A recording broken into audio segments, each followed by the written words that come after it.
Sortuk, Brouard eta Muguruzari eskainitako omenaldian izan dira bien senitartekoak eta ezker abertzaleko ordezkariak. Unerik hunkigarrienetakoa izan da Santi Brouard eta Josu Muguruzaren alabek taula gainera igo eta lore sortabana eskutan hartu dutenean.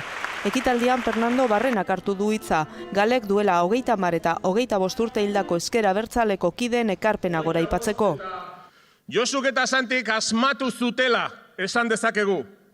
Garaiko ezker abertzaleak ebatzi zuen Estatu Espainolak etzeukala eskaintza demokratikorik Euskal Herriarentzako. Haustura demokratikoaren aldeko apustua egin behar zela eta Euskal Herritarron erabaki eskubidearen errespetua ipar hartuta aurrera egin behar genuela.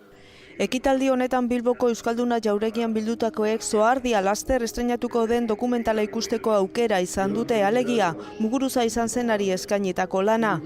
Ekitaldi politiko hutsa izan barik, Brouard eta Muguruzari eskainitako abestiek edota Erramun Martikorenaren kantek osatu dute besteak beste omenaldia.